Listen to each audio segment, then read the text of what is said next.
still Daybreak Africa coming to you from our studio right here in Ondo City, and I remain Angela Daku. And today we will be discussing International Day of Persons with Disability, amplifying leadership of persons with disabilities for inclusive, sustainable future, and that is the theme for this year's celebration. Now, the International Day of Persons with Disabilities is observed annually on December 3rd. The theme for this year is amplifying the leadership of persons with disabilities for an inclusive and sustainable future.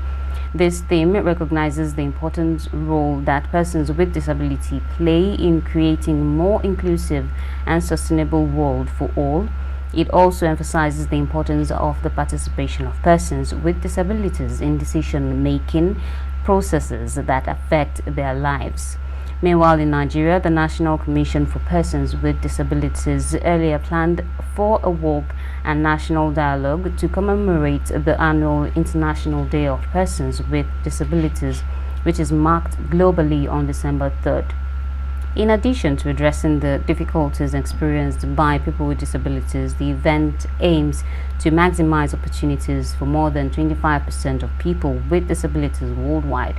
It is estimated that there are over 35 million people with disabilities in Nigeria. Now, this year's event is a major milestone in the global movement to promote inclusive development, diversity, accessibility, equity, and the rights of people with disabilities. The annual event aims to raise awareness, understanding, and inclusivity for people with disabilities.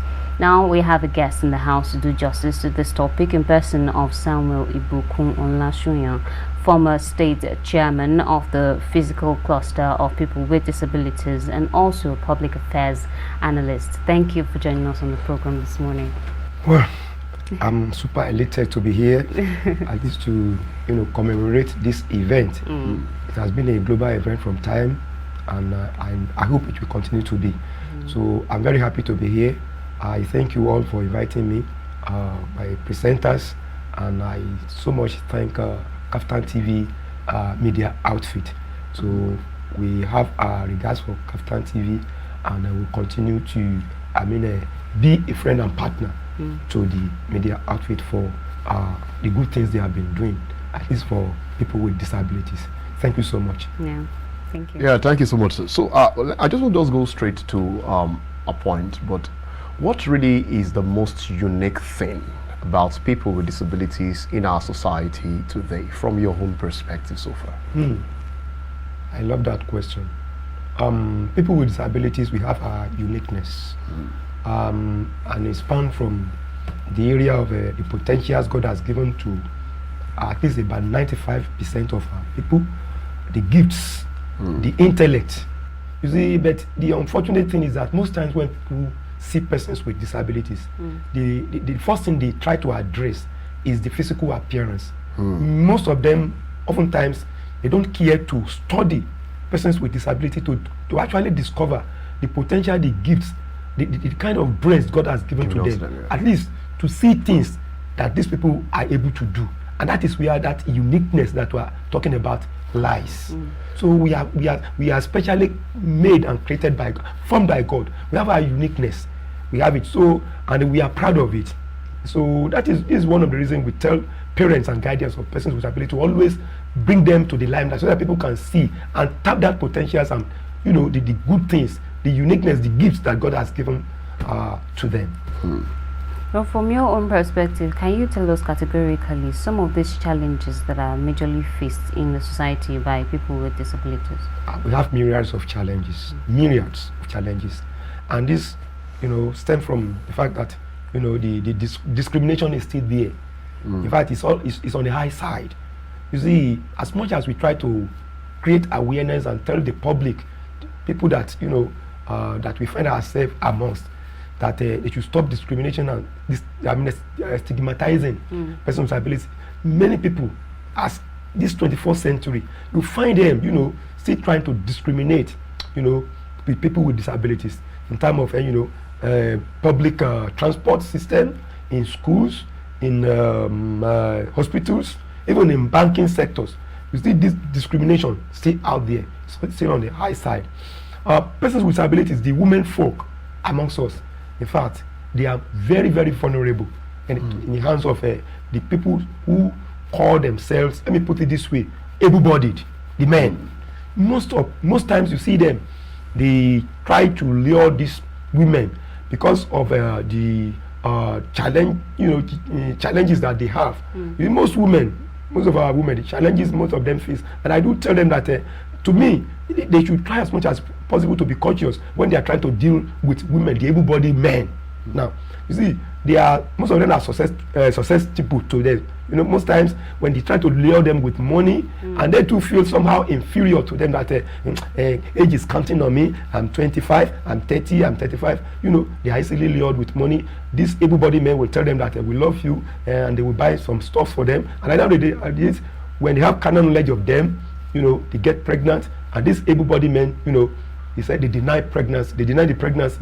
Sometimes when they allow them to give birth, when they give birth, they are not taking care of the children, or the child, as the case may be, will not be taken care of. That's another challenge. To some of our members that are physically challenged, that we love to be educated.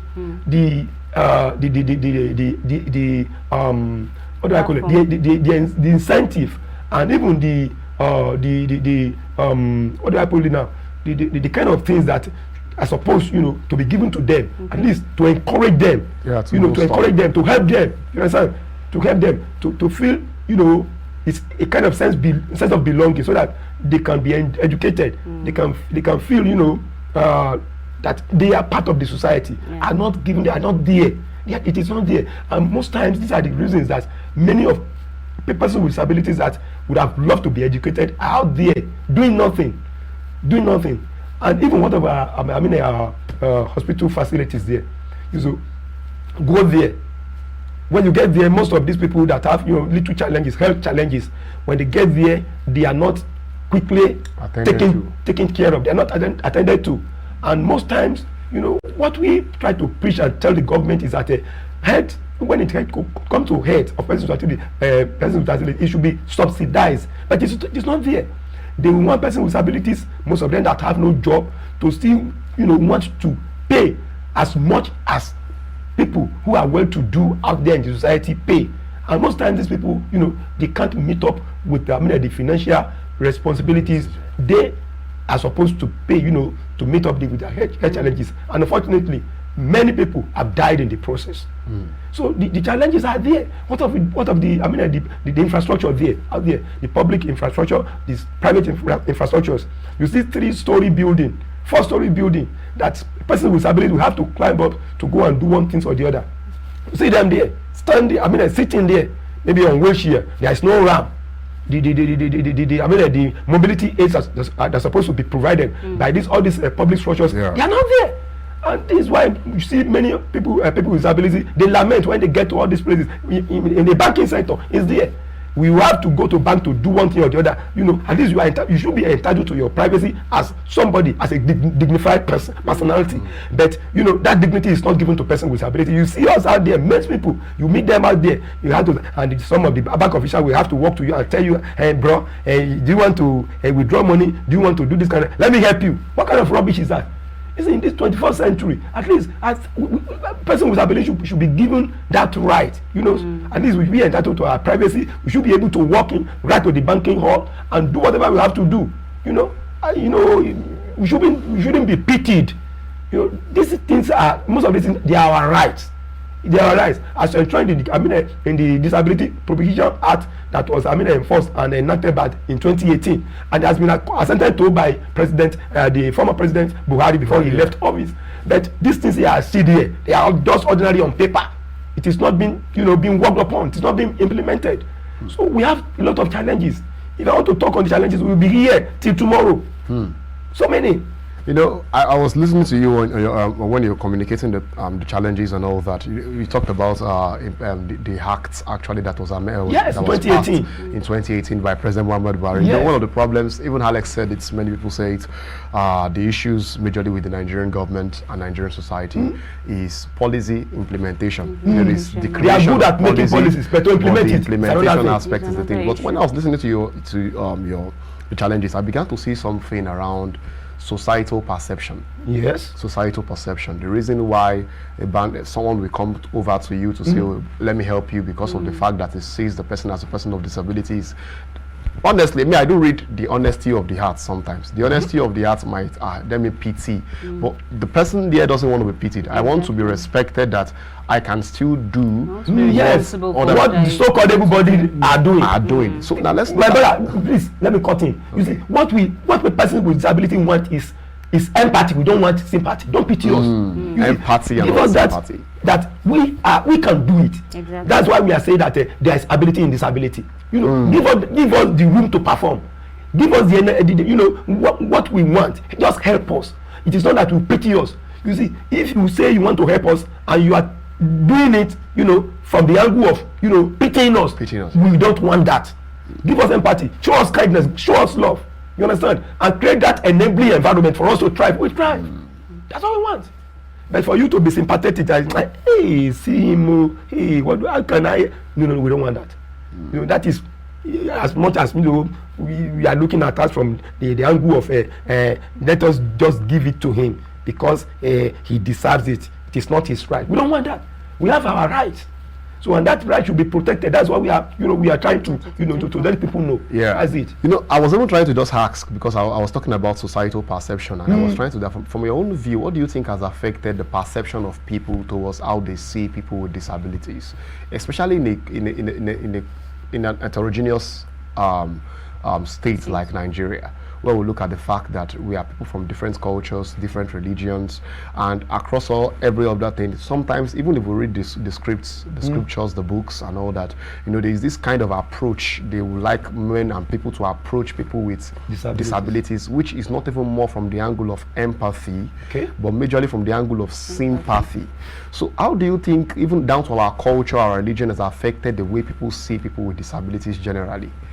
Well, as we all know, we have our cultures, we have our traditions, in different forms, from the angle of diversity. Fine. But like you said, there are some cultures, even up till now, that still, believe that persons with disabilities, are in that state of, or in that form, which they have, or which they carry, as a result of maybe one thing they have done, maybe wrongly in the past. Some people see them as these people, they have committed one sin or the other. Maybe they have maybe that they are in that form, maybe because of the sins or what the parents have done in the past. So that is the way some people still see it, which is far from it.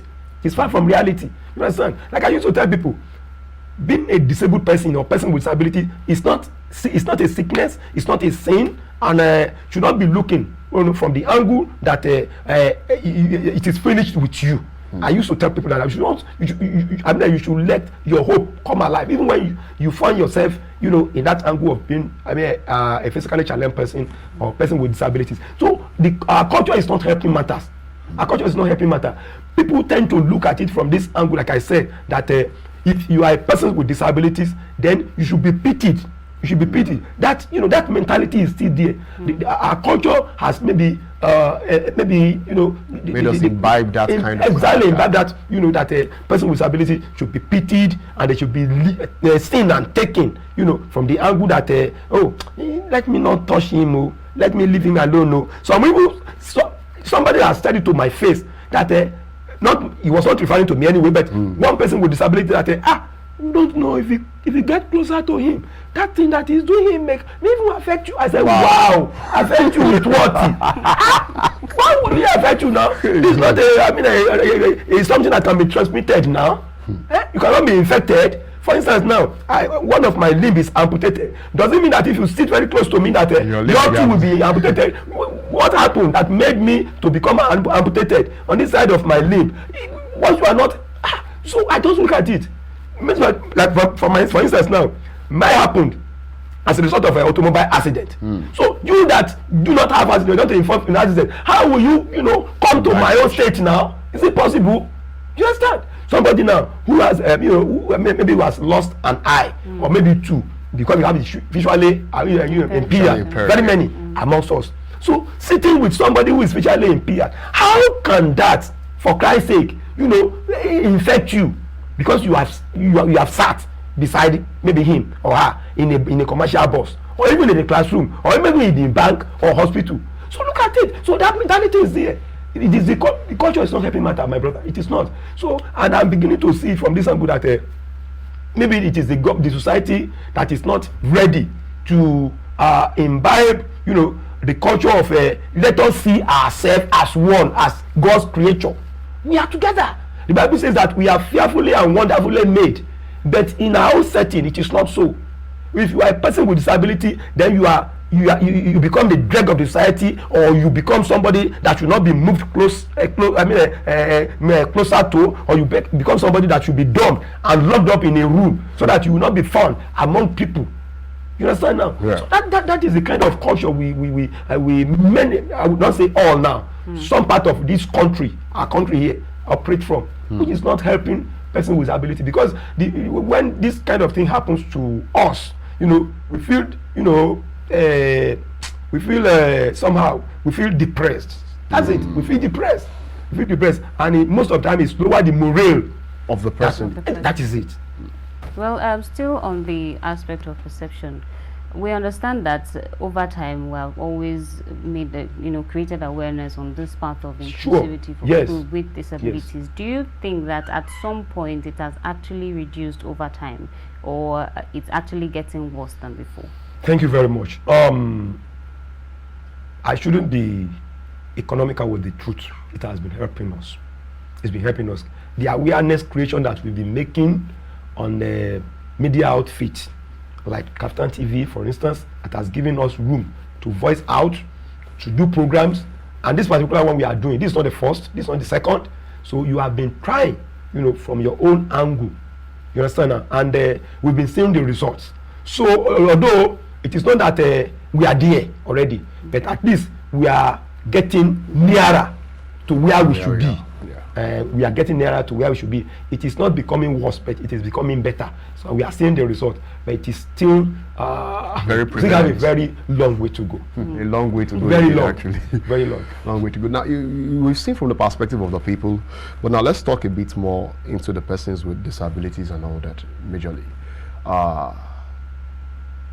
For someone like you, I've observed that you've grown up to the level where you already know what you want in the space of life, in the monitor. There are many who maybe they are just getting into that life of being disabled, in the sense that they were once quite able, then they moved into disabled. Some are just growing to find their feet in life and all that, and sometimes the place of the pity party thing comes even to them to an extent. You talked about some of even the ladies amongst you. The funny thing is that though I know this issue of marital issues and all that doesn't just affect people with disabilities, even people that are able-bodied, it affects them a lot and all those kind of things, to a point that when age comes, it becomes a huge problem, because they become, exactly, very, very vulnerable. Yes. You just want to have it at all costs. Just to go.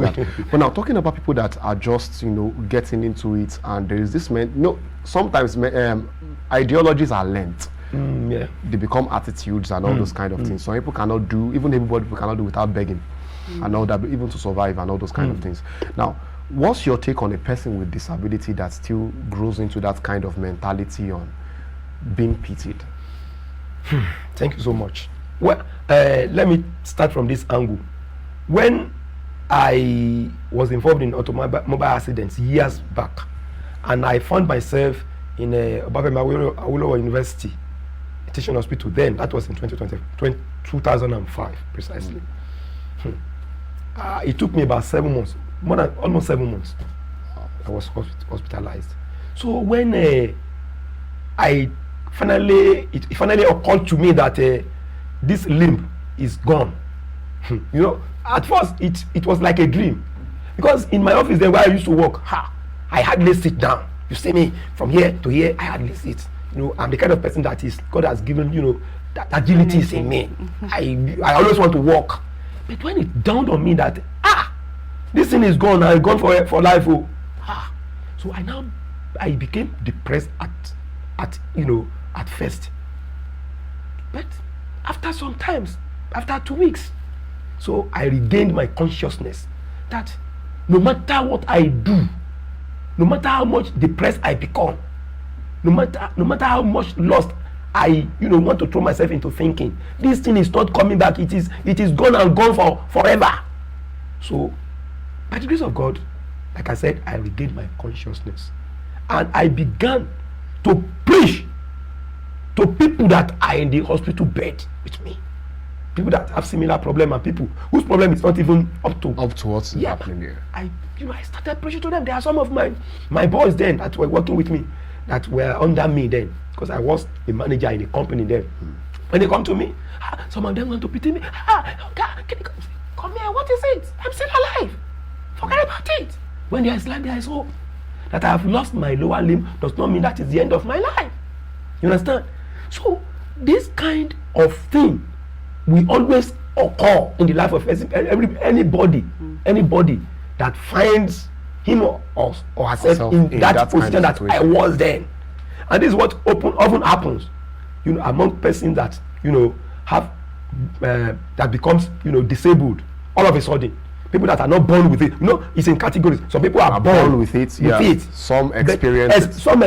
So for somebody like myself, if you find yourself in my position, what I would want to advise to people that find themselves in that position is that first of all, they should see it as an act of God. Let me put it that way, because the Bible says that no tree can ever fall off a tree without the knowledge of God.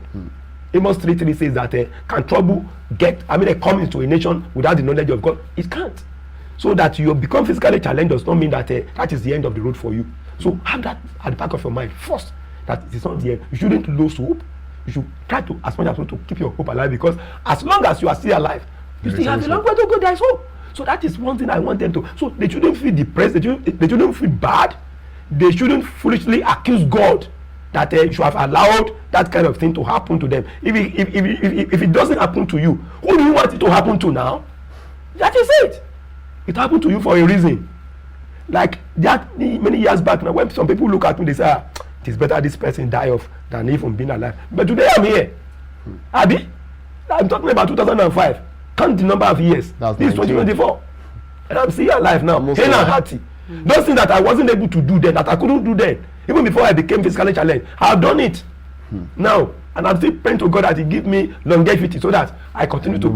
That is it. So like you said, there is no how you wouldn't feel bad when this kind of situation occurs to you or happens to you. But you should, at the same time, look at it from the angle that it is not over with you. You should look at it from the angle that that is why we are trying because we have an association, and this is one of the things that we preach in that association. We invite pastors to our meetings when it is time for our meeting, general meeting, so that he will preach, he will bring hope to people that have lost hope or they are about losing hope through the knowledge of the Word of God, to share them, to encourage them, to motivate them, and to tell them that the road has not closed with them.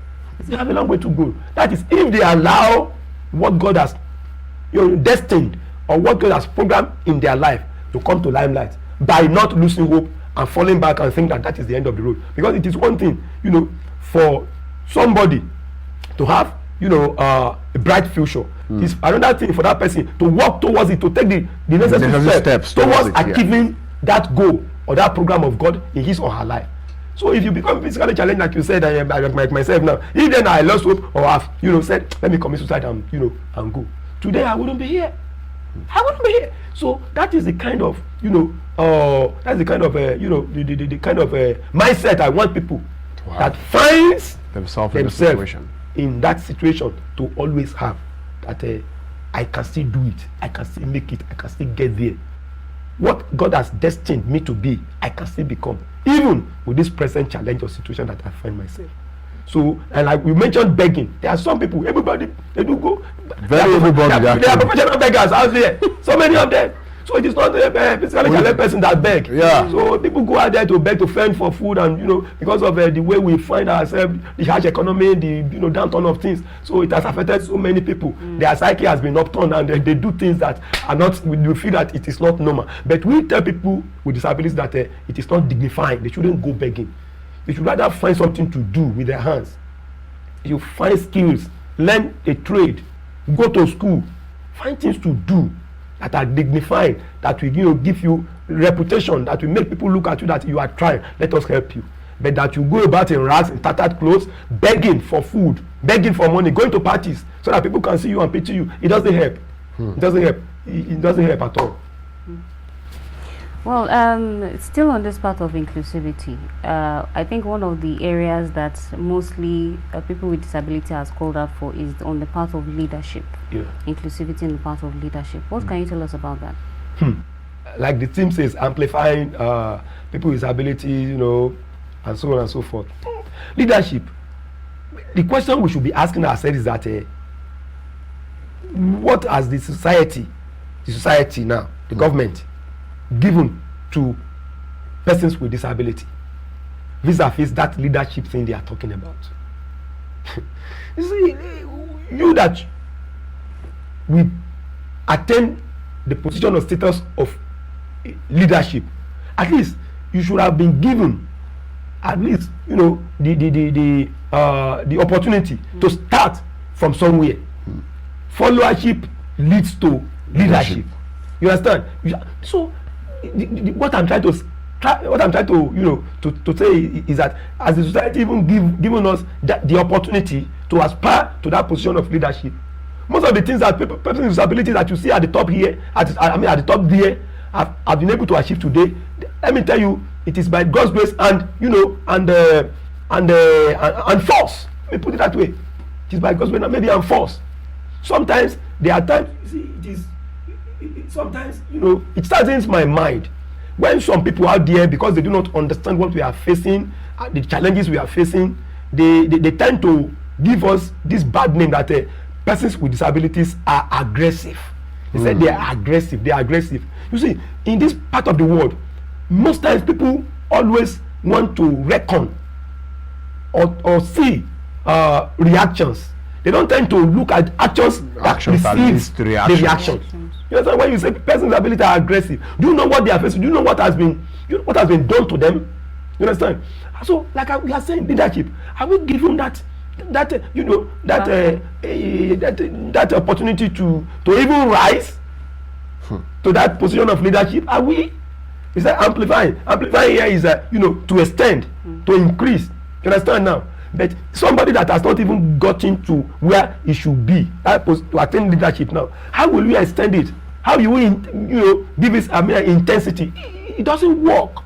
So, like I said, many of us, to the glory of God, they find themselves in position of leadership, maybe NGOs, maybe in some companies and so on and so forth. Fine, but when we, for instance, let me go to this angle of the political structure of our country. There are a lot of persons with abilities that have aspired for a political position or the other.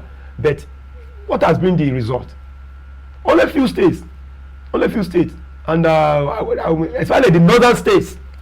Most of those northern states, the political, big guns there, some of them, they tend to respect, persons with disabilities more than it is obtainable in the southwest, southeast, and all the rest.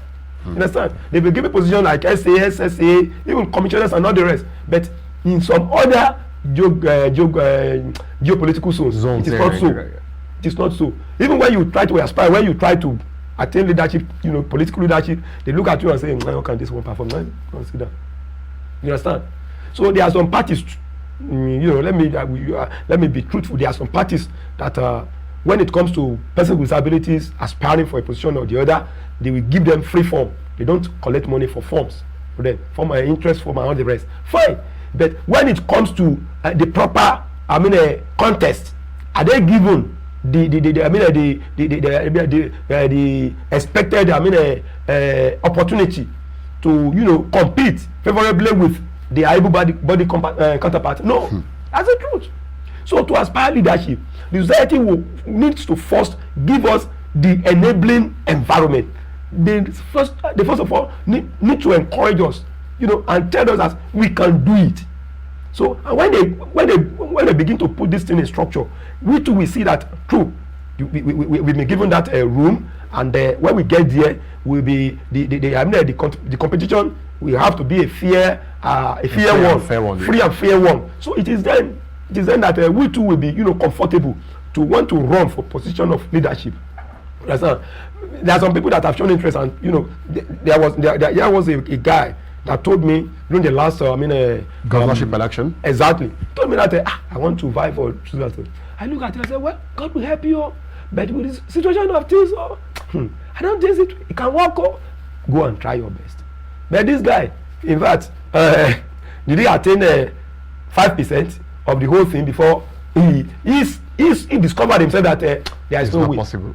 That is it. You need not to be told. We know our country now. We know how things works here now. We know now. We definitely do know how things actually work here. I know that. So, help us, yeah, and we are all trying to understand the system. Of this thing that you are talking, my sister, it would have been a very good thing if persons with disabilities are given that position of leadership, at least to try us to know whether we are able or not to lead. You understand now? But unfortunately, we have not been given what it takes and what we need to actually get to that. I hope so. Maybe some years to come. Maybe some years to come, actually. I would have loved to ask a question immediately, actually. But then, let's first go on a break. Definitely when we are back, we'll continue with our discussions today. Stay with us.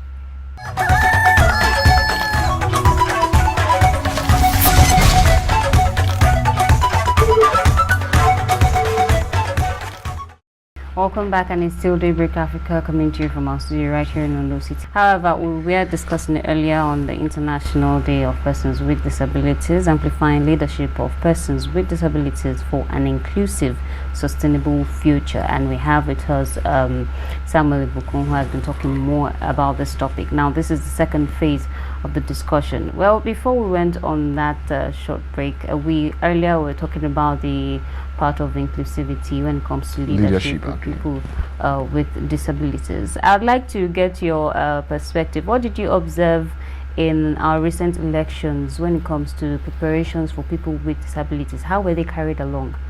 Will you say they actually tried compared to the past? Thank you so much. This is one angle that I oftentimes want to dodge. I don't want Actually,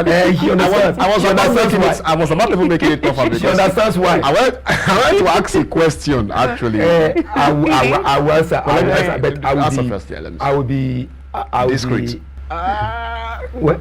Okay, no problem. you'll be diplomatic. I will. You get me there. I will be. So there's no problem as regards preparation and what INEC has been able to do as regards the last governorship election that took place in our Sunshine State. I want to give INEC 65%. Okay. 65. I want to rate INEC 65%.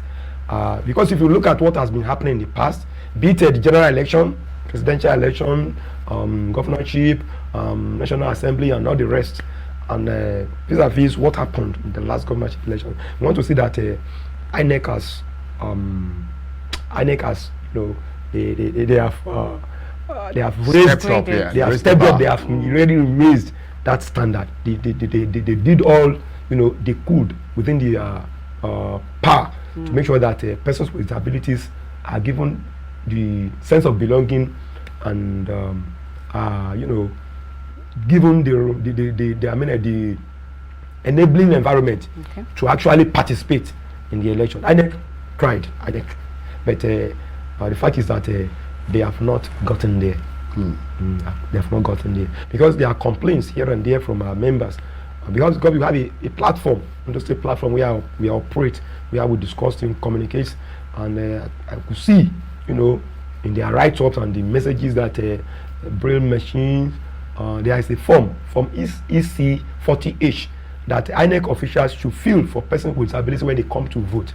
So, and this will help INEC to really get the statistics of number of persons that have come out to vote, to participate in the election, so that they can know how much, prepare they should, in the next election.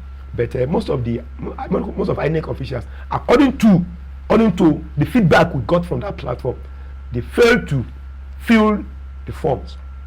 Even there was a guy that said that he challenged one of the officials that why didn't you want to fill the form, seeing that I'm a person with disabilities, and maybe the guy told him some different stories. So INEC really tried, but INEC has not gotten there.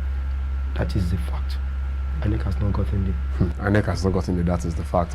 Actually, what I wanted to even direct my question at was before we went on the break, actually, you were talking about the fact that people with disabilities too should be given a trial, you know, in the place of leadership, so that Nigerians can understand. Now, I just remembered a flash just came through my mind on the presidential elections. Even the winner at the end of the day, it was heavily criticized pre-elections during the campaign periods based on some likely health challenges that definitely once someone gets to a certain age in life, there are some things that you can't be able to do anymore. We can't even call him a person with disability. So a friend of mine that period was now asking the question, because they were saying questions like, how will our president not be able to even work for like 10 minutes, not be able to do this, you know, the agility that comes with the office. And I asked the person, it's not Olympics, it's a brain-oriented office. So heavyweight lifting. I don't know whether it's heavyweight lifting and all that too. And the question that just came to my mind was, what about a person with disability that might not even have that level of agility that some of them claim is required to be attached to such office? So if at the end of the day, maybe tomorrow a person with disabilities deciding to come into that kind of position, won't the same thing be said about the person? Thank you very much. You see, everything still boils down to our perception of persons with disabilities. It still boils down to the kind of mentality we have in this part of the world. You see, there was, I mean, a president of Britain, is it America, Britain, Franklin Roosevelt. America. He was on wheelchair. USA. Thank you, my brother. He was on wheelchair, and he ruled America, almighty America, on wheelchair. He was a physically challenged person, and he ruled. And people said, I was not born then, many years back, but people said that even when he was president, that Americans, you know, believed in him, they trusted him, they loved his style of leadership. You understand? So if he was not given that opportunity to rule, to lead, to govern, how will they know that he has the potential, that he has the ability? I think you get what I'm saying. So it is perception rather. It is our mentality. We, like I said when we are beginning this program, we first of all tend to address the physical appearance of person with disability in this part of the world much more than what that person has is upstairs.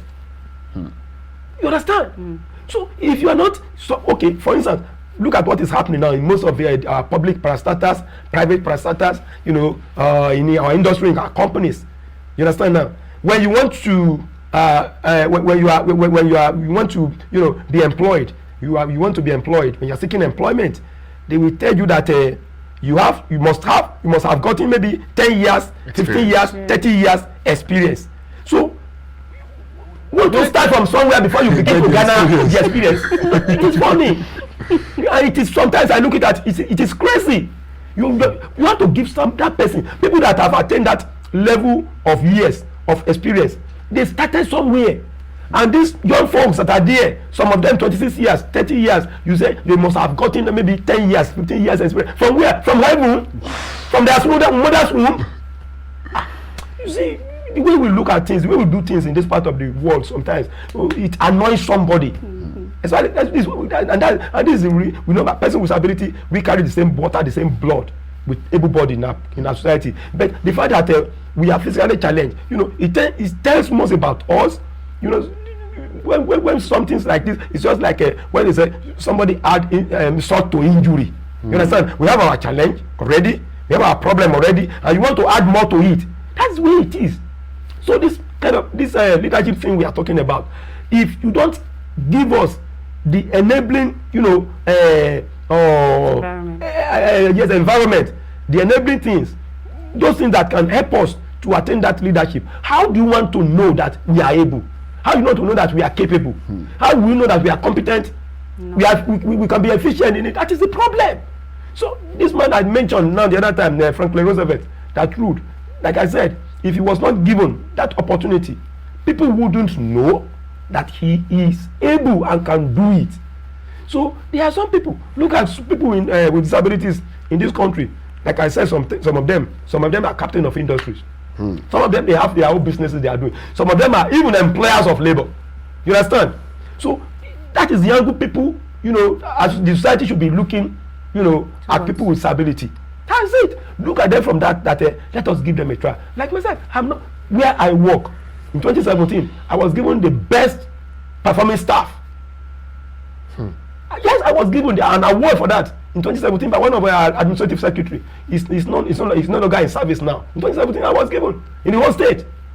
I won't mention the state where I work. In the whole state, you understand now? I work under a federal ministry. You understand? So I was given. So if I was not given the opportunity to begin to get that employment, how would they know that I can perform?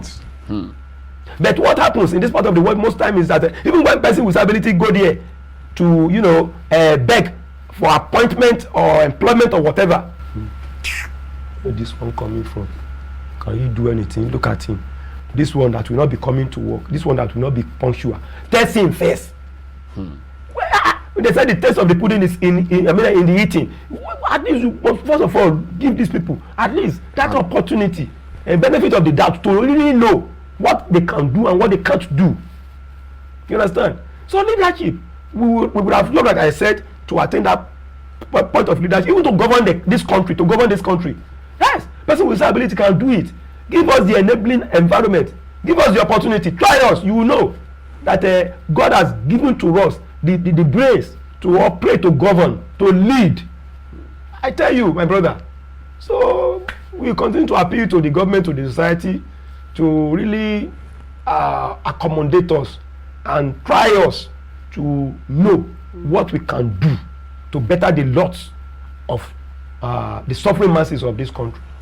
So, well, when it comes to the perception and inclusivity in general, I want to look at it from both the federal government angle, the state and private. The general, exactly. Okay. So, but we know already that the federal government, they've always tried one way or the other, at least to put certain policies into place in order to make the environment accommodating to people for people with disabilities. Sure. But how effective has this been? Or how practicable? Yes. Exactly. You are good at policy making, but implementation is where it is. I know where you are going, my sister. I know where you are going. For instance, now it is in the constitution of Nigeria that 5% at least of employment, appointment, and all the rest should be given to persons with disabilities. It is just on paper. On paper. That is where it is. It is not, it has never been implemented. It has never, quote me, it has never been implemented. It has never been implemented. That's part of the problem we have. Appointment, employment, and all the rest. Both at the federal, state, and even the private sector. It is not, you see, things are happening. When it comes, we have a lot of challenges. That's what we have faced. With the besides the physical challenges that we have, there are so many challenges that as the other time, and I've been able to mention some. So this is part of in fact, it's one of the greatest challenges that we have, because there are some of a person with disability now that have taken their time, they have toiled, they have suffered to be educated. We have master's degrees holders. We have even PhD. There is one guy now, Mr. Rotimi Olubodede. He's one of the senior lecturer at Akungba, AAU. Akungba, he lectures mass comm and he's visually appeared. I brought him on my program in this media outfit once. Wow. And yes, he's doing his PhD now in Plateau State, in Jos, precisely. He's visually appeared. He's senior lecturer as Rotimi Olubodede, senior lecturer, AAU. He's Akungba, Ondo State University, Akungba. Adekunle Ajasi. Exactly. He lectures there, mass comm. Yes. So he has trained a lot of very many broadcasters, journalists. You understand? That's what it was. So if he was not given that opportunity, sir, how will everybody have known that he's able and can do it? This is a person that works with laptop and braille. He writes with braille. He can read whatever he writes. They are able to decode whatever they do with their braille, this thing. You understand? So, and to get educated, You know, for a person with disability to get educated, we spend almost 10 times more than what our able-bodied counterparts spend. That is it. Because of the fact that after all said and done now, special we still be looking for job. We'll not be given that 5% requirement. We are not given. Some state government, when you find person with disability, they have been able to employ maybe over 20 years, you find maybe 2 3. Even in some establishments, funny and very sad. Ondo State, as case study now, where I belong, where I come from, has established an agency for the welfare of persons with disabilities more than 15 years now. During the time of excuse me, during the time of His Excellency Mimiko, Governor Rahman Mimiko, that agency was established there. You understand now? You know, those states operating there. Ask me, how many persons with disabilities are working in the agency? How many? I can tell you for free. They are not more than. It was very until recently, maybe 2 or 3 were employed. All the staff there are everybody people. How come? You establish an agency for persons with disabilities, yet the place is filled with able-bodied person. Just tell me, how can you do something for somebody without the input of contribution that actually are affected by that? How can you? It is he who wears the shoe that knows where it pinches. Yeah, I'm feeling pain, maybe headache, maybe stomach ache or whatever, and I tell you, the only thing you can do is to pity me. You can't feel what I'm feeling, even if you are my wife or you are my spouse or whatever. The only thing so you can't feel what I'm feeling. I'm the one who is feeling it. So that is how it should be. So that 5%, if we are given that 5% employment appointment, things will turn out to be better for us. You understand? Because if you are, for instance, now, if I get employed now, for instance, at least I will have at least about maybe 10 dependents, maybe 10 or 20, depends. That I too will be, you know, giving stipends, maybe at the end of the month or whatever. At least take care of their own needs. But when I'm not given the opportunity, how will I be able to extend that kind of fellowship to my brothers, my sisters that are out there? That is the problem. That 5%. It's not there. We are not given. So the policy is good, but the implementation, zero. The policy is good and the implementation zero. Actually, there are a lot of things like that in Nigeria. When I talked about the policy is good, but the implementation zero. But many times, I discovered recently that there is a new window of opportunity open to implementations. It's just like the issue of the local government autonomy in Nigeria and all that. I discovered that even though it is embedded in the constitution, President Muhammad Buhari made an executive order 10 to that effect. President Bola Ahmed Tinubu, in his own tenure, he did something quite different. Aside from the fact that the Senate affirmed it and it was signed to law, he went a step further to ensure that any state who does not, you know, conduct local government elections and have an automated local government, have their allocations withheld. And one of the things they did, which is the window of opportunity I see happening with many policies in Nigeria right now, is that they went to the courts to affirm it. Exactly. Don't you think? Now, I'm not suggesting anything. No, you are going to no. This is a public place, and whatever you say here, nobody will crucify you for it, because you are trying to help the public. You are trying to help person with disability. So I feel, is there no plan towards making use of the courtrooms to ensure this is established and affirmed, so that across all borders within the society, this stands as a law and they are going to be at least viable implementation? Because that's why we have 3 arms of government in Nigeria. So what's your own take on that? Thank you so much, sir. Thank you so much. You see, even amongst persons with disabilities, we have lawyers here. We have lawyers. At least I know reputable lawyers. At least I know about 5, 6 or 7. Some of them that are well-established lawyers, and they have been trying over years to make sure that this thing work. You see, but like you, I don't want to use this Yoruba adage, but there is always a limitation to the way that some people in the society can operate, because whichever point you get to, you always meet some people there that want to block your way.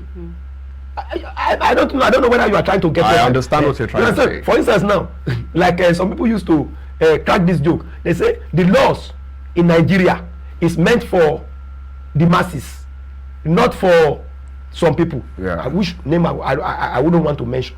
You understand now? Where you steal a fowl, a chicken, you understand that ordinarily would not cost more than maybe 10,000, 15,000, or maximum maybe 30,000. You understand? You are crucified for it. You are either lynched or burnt for it or sent to prison, maybe for 50 years. But when you steal billions or trillions, you become what? Born again. Rather just switch parties. You just have to, you just align yourself with some people, and then you out there, you walk freely.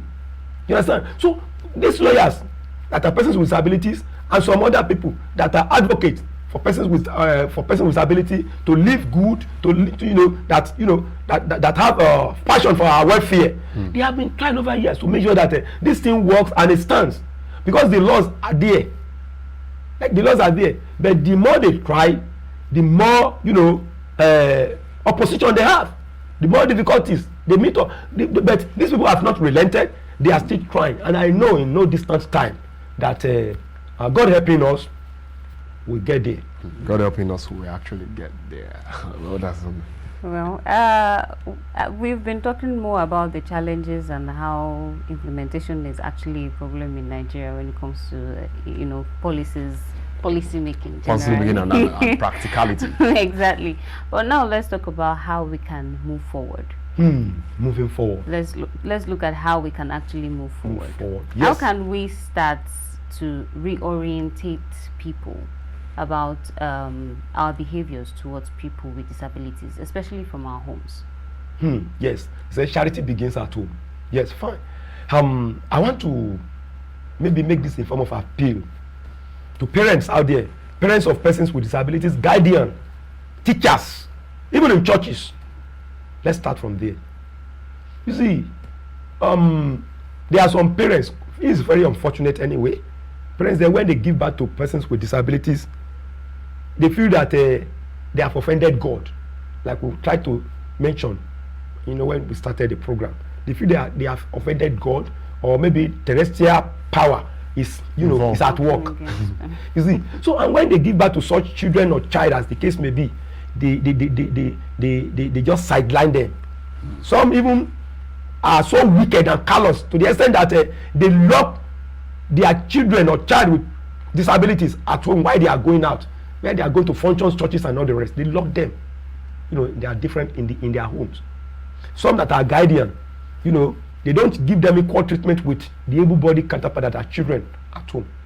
That's the kind of things we see. There are some churches too. Some churches, when person with disability gets into the church, there is already a place, they have set aside for them to sit, even in the church. And we claim that it is God that created everyone. You understand now? So these are the things that have been happening. So like you said, we can move forward. And moving forward, we have to start from our home. Parents, guardians, churches, mosque needs to see persons with disabilities like creature of God, and that they and persons with disabilities are the same. They are all creatures of God, and they should try as much as possible to bring them to themselves in love. In love. You understand now? In love. So when persons with disability begin to see that love that is being extended to them, they too will feel right. They too will be comfortable. They too will know that this society have accepted us, even with our disability. You understand? Yes. The society at large, we have left home, churches, and all the rest of the society at large. Two, they need to see persons with disabilities as someone or people who are to be treated, like we said the other time, sympathy, pity, no, but empathy. Who should be helped to attain their goals in life. You understand? By trying to bring them more to themselves and render necessary help that can really help them to grow and to achieve their aims and objectives in life. That's the way it should be. People that sometimes when you sit in, like I said the other time, when you this commercial cab, commercial motorcycle, and all the rest, sometimes when you see some people now, the able-bodied now, when they see somebody with one form of challenge or the other, sitting right there. When they look at it, when they peep through maybe the window or the glass or whatever, and they go. I never ready. Having seen that somebody with physically challenged is sitting there, they won't want to go with that vehicle. So we need to try to change that mentality. It doesn't help our society. It cannot help our society to grow. Because when some sector of the society feel neglected, sidelined, and being ill-treated, it cannot help our society to grow. Because many things that should not happen in society ordinarily will be happening. You will see people committing suicide. Some person with disability commit suicide because they feel neglected, they get depressed, by the reason of what treatment they are given to them out there by persons with disabilities. Sometimes it's not even parents of some people, of some persons with disabilities too, because of the treatment they've gotten from their parents, from their guardian. Some of them they've committed suicide. Yes, we have records committed suicide. So if you want to really move forward, to help us move forward, the society should see us as one. It should see us as one. It should see us as not having offended God or maybe one gods or the other, but they should see us as some people they see us as maybe victim of what do I call it now? Circumstance. Circumstance. Yeah. Yes, see us as victim. Yes, if you want to look at it from that angle, fine. Circumstances like accident, it could be domestic accident, it could be automobile accident, it could be any form of accident, and it could be that maybe it's an act of God. We are still victim of circumstances. They should see us from that angle and treat us as somebody that is alive, though with challenges, that can really thrive and go and get to where we want to go in life if the society help us to attain where we want to go. That is how we can move forward. And the government too should not be lagging in implementing the policies that has been laid on ground. Like this 5% appointment and employment thing we are talking about, they should try as much as possible to enforce it. Okay, let me look at it from this angle of governor. You are a governor, now you have commissioners working under you. Tell those commissioners, let them understand that any appointment or no, it is governor that make appointments. Any employment opportunity, make sure that person with disabilities are given their own free share. Give them their free share, 5%. If you are employing 100, what's 5% of 100? I'm not a mathematics student. The 5% of 100 is still going to be 5. It's 5, ordinary 5. Yeah, 5. Good. Even if that 5, give it to us. We are okay with this. In as much as possible, in as much as you said it with your mouth, and it's already in paper that 5% belong to us. So give us that 5%. If you give us 5% this year, next year, the year to come, I think before you know it, person with disability will be getting employment, an appointment, political appointment or whatever appointment. Give us the 5% as required and as stipulated in the law. It will continue to help us. That's the way to go. Even there are some in some northern states, like I said, I can't recollect. I can't remember the name of the state now. One person with disability was given chieftaincy title. Wow. Yes, was given chieftaincy title. Tell me that would I not encourage other persons with disability in that state? Yeah, it would definitely encourage. This state or these people, this king or whatever or Emma has given us a kind of sense of belonging. But tell me, in some states, it can never happen. Never now. We know now. It can never happen. This one. So that is it. Well, we're sure that with time society will grow into that point to at least. And I want to say amen to it. Yeah, we are all definitely going to say amen to that actually, because we understand that. Yeah, one of the things I saw a young child recently. A friend of mine gave birth to the child and all that. And when I saw the child, I discovered it was autism that was actually wrong with the child. And I told the mother then, take this child, let this child be involved with some kind of. Let him get used to his skill now, because I know autistic patients, their brains are their biggest tools, very, very sharp, and they are very good. But then, going out to spiritual houses and all that, and sometimes I do tell people sometimes the biggest disability in life is being ignorant. Once you are an ignoramus, you are the most disabled of men out there, and ignorance is not actually an excuse before the law and all that. Please sir, ma and presenters too. I forgot to mention one thing: awareness too. Awareness. I was about awareness. So moving forward, needs awareness. You mentioned orientation. We need to be orientated and reorientated on things like this. Like what we are doing here now is one of it. So let all media outfits step all media out there help matters too. Let them help us. Let them help come to the rescue of persons with disabilities too. Let them run jingles that can change the perception of people of the society towards persons with disabilities. So if like this one we are doing now, I know that so many people will be watching, millions of people will be watching, and this they will pick one or two things from it. Definitely. So if other media outfits, imbibe these two, at least we help along to to help us move forward. Yeah, and definitely moving forward is one of the best things we are going to do, because we are already at time. Thank you, my brother, for that person that you said you yes. It's one of the things we actually do. Actually, we have to dedicate society to continue to do this. Thanks so much, sir. And thanks so much to also for being a part of program. this program today. Thanks to World Health Organization too for having a day like this to actually look into the challenges attached to people and persons with disabilities in society. Like I said earlier, the ignorant one is the most disabled. So look around in your society. We also need the people with disabilities to help us grow the society. At least for those of us that studied physics and co, you understand what Stephen Hawking did in that sphere of life. Actually, was a person with disability too as well. So definitely we have intelligent people in them, just you need to encourage them. And this is where we call it a wrap on Daybreak Africa on this particular episode. See you again next time. I remain Angela Daku, and I am Ikhonede Joshua Yodeji. See you tomorrow. Bye.